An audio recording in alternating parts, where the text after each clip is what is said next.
6 महीने पहले कालू बाबा, जो गौरी को काबू करके गांव से चले गए थे, वो एक दिन पहाड़ों के बीच झरने के नीचे गहरे ध्यान में बैठे थे। तभी उन्होंने देखा 80 साल पहले का दृश्य।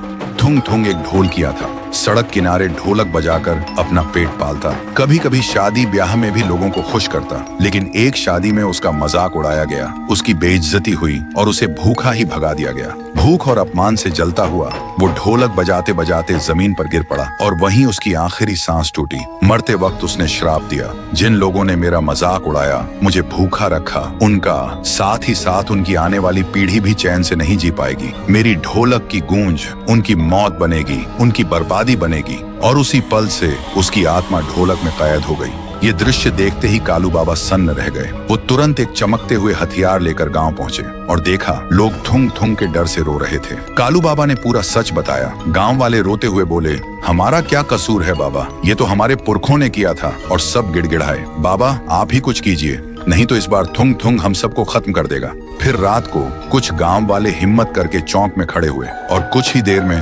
थुंग थुंग सैकड़ों आत्माओं और ढोलक की गूंज के साथ आता है। सब लोग घुटनों के बल गिर पड़े और चिल्लाए, माफ कर दो, ये पाप हमारा नहीं, हमारे पुरखों का था। थुंग थुंग गरजा, बहुत देर हो चुकी है। और उसी पल गांव के लोग एक एक करके हवा में उठ गए। अगले ही पल जोर से जमीन पर पटक दिए गए और सब वहीं मर गए। उधर कालू बाबा गौरी के घर पहुंचे। उन्होंने देखा गौरी के कमरे में ढोलक अपने आप बज रही थी। कालू बाबा तुरंत चमकते हथियार से ढोलक पर वार करने लगे। तभी थुंग थुंग चीख उठा, नहीं, ये मेरी जान है। और कुछ ही पलों में ढोलक टुकड़ों में बिखर गई। आसमान लाल हो गया और उसी वक्त गौरी और रघु थुंग थुंग के श्राप से आजाद हो गए। लेकिन गौरी की हथेलियों पर अब भी ढोलक का निशान बना हुआ था। सुबह कालू बाबा गांव के बीच एक पवित्र अग्नि जलाते हैं। पूरा गांव वहां मौजूद होता है। कालू गौरी से कहते हैं, गौरी ध्यान से सुनो, तुम्हारे हाथ पर जो ये ढोलक का निशान है, वो सिर्फ इस पवित्र अग्नि में हाथ डालने से ही मिट सकता है। तभी थुंग थुंग का श्राप पूरी तरह खत्म होगा। रघु चिल्लाया, दीदी मत करो,